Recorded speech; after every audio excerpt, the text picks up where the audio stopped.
Hello viewers, I am your host Uzma Jafri with another episode of South Asia Focus. We begin the show with International Yoga Day, which was celebrated with enthusiasm across the world. In South Asia, a large number of enthusiasts pledged to adopt yoga for a healthy life. Be it New York Times Square or Rabin Square in Tel Aviv, the spirit of yoga gripped one and all. Globally, a large number of people have started practicing yoga since June 21 was declared unanimously as Yoga Day by the United Nations General Assembly in 2014.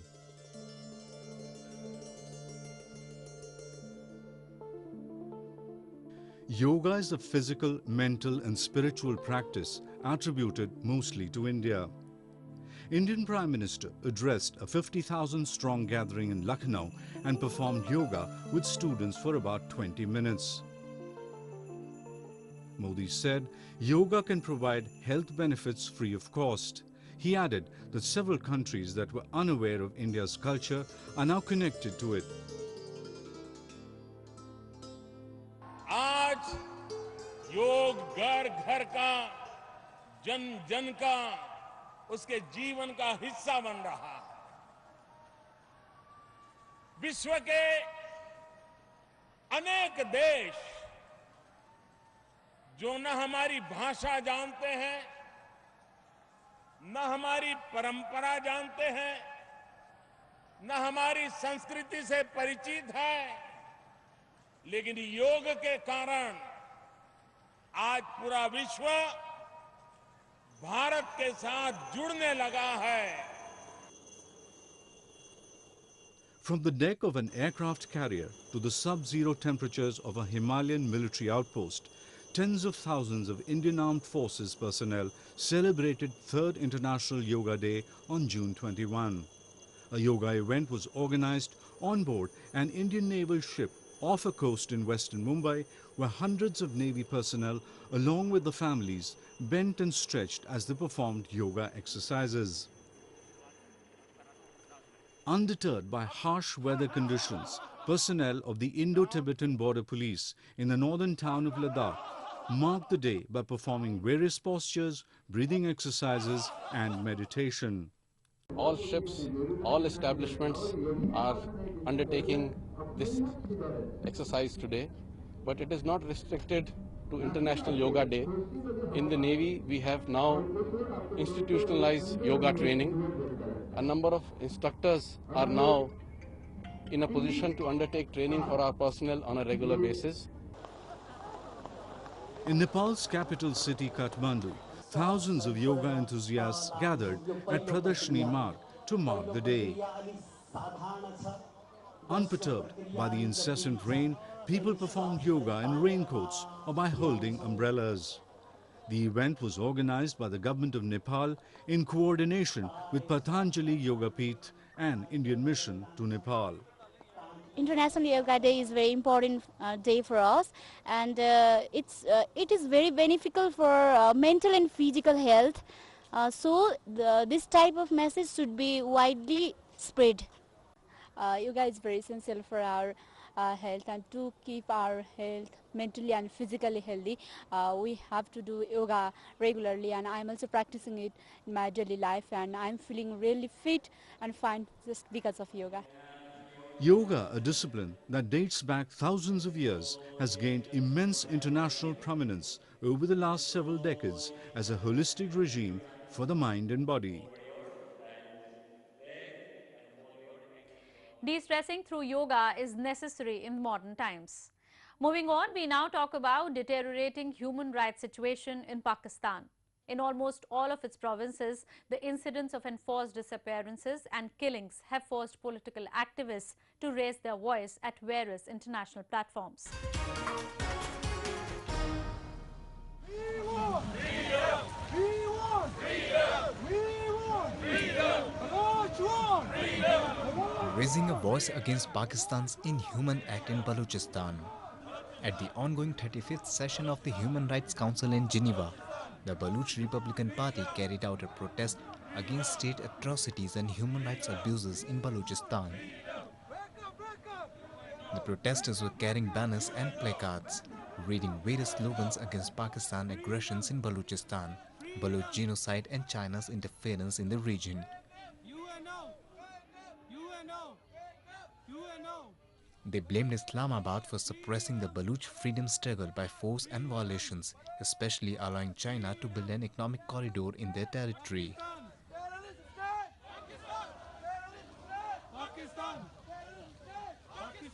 So CPEC is not giving anything in Baloch people.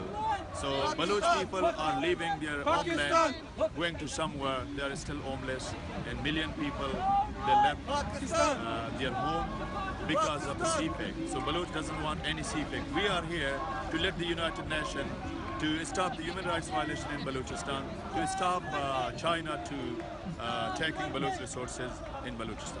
People from their homes are being abducted, tortured, and being killed and being thrown outside on the side of the roads. And we are all here together to protest against the Pakistani Punjabi army. They're trying to kill us all. They're trying to silence our voices, but we won't silence our voice. We will always stay for freedom, and Baloch people, all of us, we want freedom. The human rights graph in Pakistan shows that matters are getting worse, possibly faster than previously. According to the Human Rights Commission of Pakistan, the total number of missing persons in the country currently stands at 1,219. Among them, 728 disappeared within just 12 months. The activists from Sindh, Pakistan-occupied Kashmir and Balochistan also staged a demonstration in Geneva to seek immediate intervention by the United Nations to save human life in Pakistan. We understand that the above-enforced disappearances are part of an ongoing operation by Pakistani state to create terror and fear, to stop political, human rights and civil society activists, to raise voice for democratic and human rights of Sindhi people. Sindhi political leaders receive regular threatening messages that if they raise voice against CPEC, occupation of Sindhi people's lands and resources, they will face dire consequences.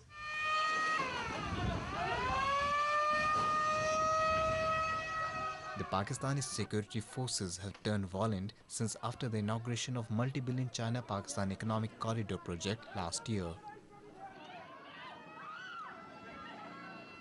It also helps Islamic extremists to rise as they have been targeting civilians and political activists in the country.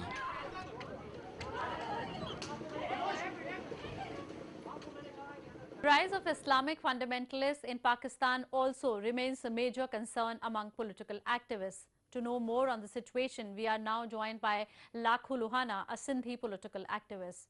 Mr. Luhana, since you belong to Sindh region of Pakistan, how concerned are you about the rise of Islamic fundamentalists there? We believe that the rise of extremism is one of the biggest threats to the Sindhi people's struggle for the right to self-determination. And in fact, it hasn't come all of a sudden from somewhere. It is sponsored, it is trained by Pakistani establishment so that Sindhi people's national movement can be neutralized, and they, from time to time, they use it to create terror and fear, as this happened in 7. So we believe it is one of the biggest threats to the Sindhi social fabric and Sindhi people's system. There has been a rise in case of enforced disappearances in Pakistan. How insecure are the political activists there? I think probably in my experience of last 50 years, and because Sindhi people's struggle for their emancipation, for a right to self-determination in 1971, Sai GM said, the founding father of Sindhi nationalism, he reached to the conclusion and conveyed to the nation, there is no other way for Sindhi people to survive except to get emancipation and independence. But there has been always, we have always been target Sindhi political activists, and they have suffered the persecution, but this is the worst period. Since last 6 months, the world probably doesn't know the extent there has been an operation going on. And the rangers, they are just combing the towns and villages and cities, and they are arresting, they're ransacking the houses, arresting the activists. If the activists are not found, they took away their parents or relatives. So there is a huge unsafe situation of unsecurity and danger and fear and persecution. And yes, and that's the situation, and international community need to recognize this and help Sindhi people to come out of that situation. And of course, Sindhi people, even in that situation, are standing and trying to stop that onslaught. But the military and the establishment, they're coming with full force in fact, to eliminate any even minor, even not only the opposition, but even a potential, they want to eliminate that. So we are passing through one of the worst phase of operation in our history, and hopefully we will pass through that as well. Thank you, Mr. Luhana. Now we take you to Afghanistan, where the violence continues to deter peace in the region. The Taliban is on a rampage and targets prime installations in the country. We have a report.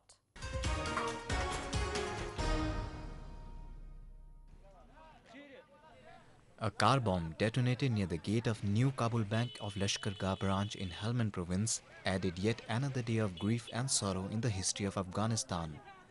There was confirmation of 34 deaths, while more than 50 people, including personnel of police and army, sustained major injuries. The bomb exploded at a time when people were waiting outside the bank to withdraw money just before the festival of Eid al-Fitr.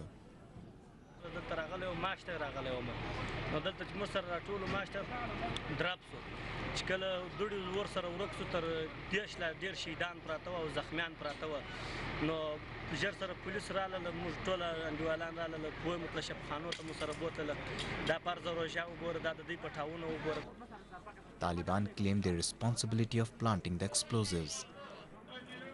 A spree of devastating attacks has been experienced by Afghanistan in the last few weeks, ever since Taliban launched its so-called spring offensive.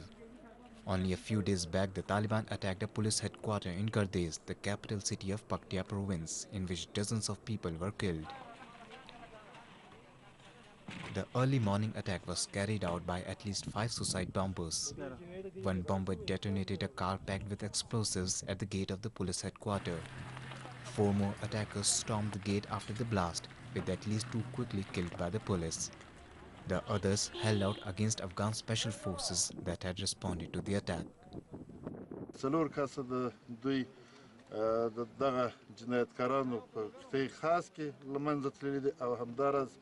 یو په موټر بم کې له منځه ولاړې چې جمله 15 نفره دوی له منځه تللي دي. متاسفانه چې زموږ د کرول بیدار پولیس چې پیرهداران وه په زړورتیا یې دا موټر درش کړی او هغو ځانونه د لاسه ورکړو. متاسفانه زموږ 15 نفره په شهادت رسېدلي دي او 9 نفره مو زخمیان دي.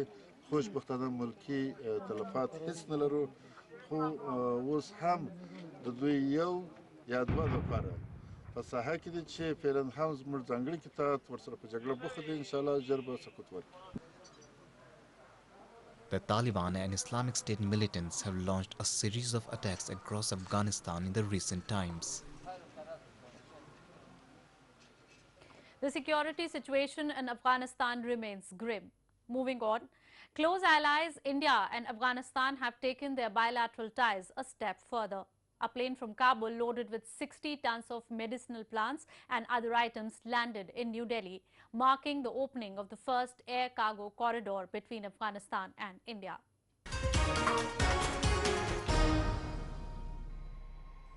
The new air corridor is expected to boost annual trade between India and Afghanistan from $700 million to $1 billion in 3 years.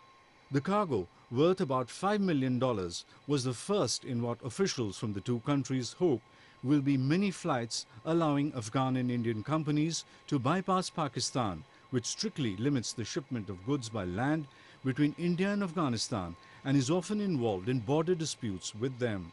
The new corridor will allow Afghan businessmen to leverage India's economic growth and trade networks for its benefit and give farmers quick access to sell perishable products. the whole purpose of the air corridor is to widen the trade between our two countries. Of course, this is just the beginning. We are going to expand further. This will be expanded to Afghanistan's other provinces such as Kandahar, Herat, and Mazar Sharif. The items will be different. From Afghanistan today, Hings 62 tons is coming, worth $5 million. Of course, in the future, this will be depending on the businesses to determine what items they will be bringing, either from Afghanistan to Delhi and from Delhi to Afghanistan. Pakistan allows Afghanistan to send a limited amount of goods through its territory to India. However, India is not allowed to send anything. India and Afghanistan decided to establish the air corridor last September after Pakistan rejected calls by the Afghan President Ashraf Ghani to allow his country to engage in trade with India through its territory. There is lack of direct overland access. So obviously last year the government has also entered into a tripartite agreement with Iran and Afghanistan for enhancing sea-land connectivity through the Chabahar port in Iran. And this step which is coming to fruition today, the first flight which went yesterday, the ambassador said, and now the flight coming from Kabul to Delhi, this will add another chapter in connectivity that has existed between the two countries since time immemorial. India has also initiated another key project to develop the Iranian port of Chabahar and open a direct transport corridor to Central Asia and Afghanistan, bypassing Pakistan. This would also give Kabul an alternate route to the Indian Ocean, which currently uses the Pakistani port of Karachi for sea trade. India has long been developing its soft power strategy in Afghanistan. To know more about growing trade ties between the two countries, my colleague Anindya Das Gupta spoke to Subru Kamal Datta, an economic and foreign policy expert. India and Afghanistan are going in for trade ties, and we all know how Afghanistan wanted to strengthen its ties with India. What do you think will be the advantages of the Indo-Afghan corridor relations? See, India and Afghanistan has got a long historical connection, which goes down to ages. It is a connection of thousands of years old. And we have a fantastic relationship with Afghanistan. India has always had a very cordial tie with Afghanistan. And after the devastating wars which had taken place in Afghanistan and the civil wars which are going on in Afghanistan, and even now it is going on, that country needs solid support from important friends. And India has traditionally been a very, very vital partner and a very important friend of Afghanistan. If Afghanistan gains an alternative trade route in the Chabahar port in Iran? Yes, there has always been a talk between expansion of ties between India and Afghanistan via Iran, via Chabahar port as such. And this is not only related to Afghanistan. In fact, India has been interested in Chabahar right from the beginning, because India wants to expand her ties not only with Iran and Afghanistan, but also move ahead towards Central Asia, towards Uzbekistan, Kazakhstan, Turkmenistan, and all those Kyrgyzstan, all those 5 countries of Central Asia. And for India to expand her ties, she has to go through Afghanistan and through Iran, because there is no feasibility of expanding our relationship, and there is no guarantee of security of expanding the bilateral relationship and for expanding this economic corridor through Pakistan. Do you think the alternative trade routes will irritate Pakistan? Yes, it would definitely irritate Pakistan, and Pakistan has shown its irritation even in the past for this alternative trade route through Iran, through Chabahar. But I think it is not of any significance for us to think about the concerns of Pakistan, because when Pakistan does not take a minute to think about creating devastation within India and for exporting terrorism here in India, so, and then why should we think and why should we be bothered about the concerns of Afghanistan? About the concerns, about the concerns of Pakistan as such. So therefore, our main concern should be Afghanistan, our main concern should be Iran and Central Asia, and not Pakistan. Now we talk about the summer destinations in India which attract large number of local and foreign tourists. Known for their scenic beauty and picturesque locales that provides ample opportunities for adventure seekers. Take a look.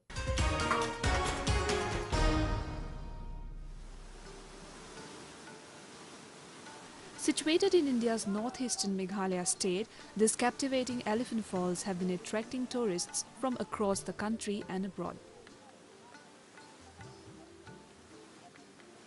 The scenery created by the falls is one to be remembered for a long time, as a persistent drizzle makes the landscape even more beautiful.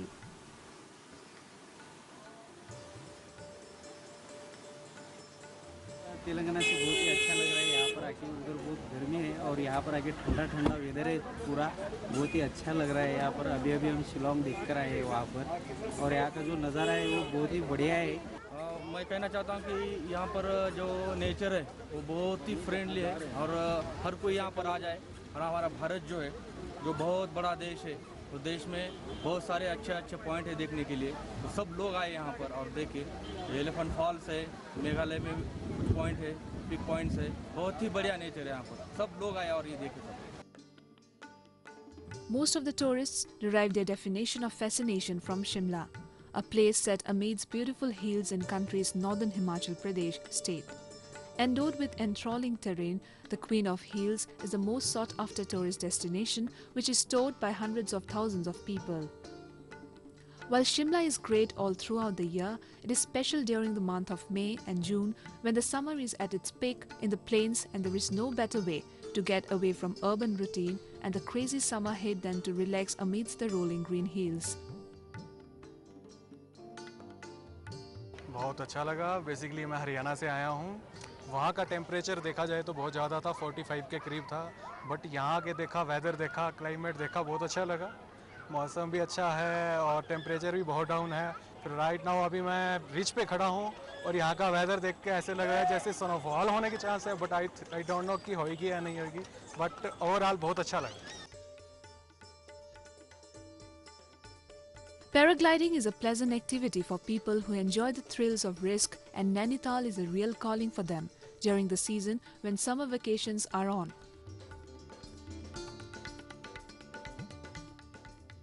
The experience of flying through the clouds over the large mountains gives the tourist larger-than-life experience.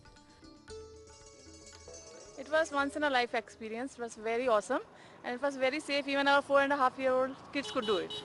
It was lovely. The lush greenery and the peace of the mountains provide the tourists the calm and peaceful atmosphere that people working stressful job would want to escape to. India provides a plethora of destinations situated in different climate zones where one can visit any time of the year.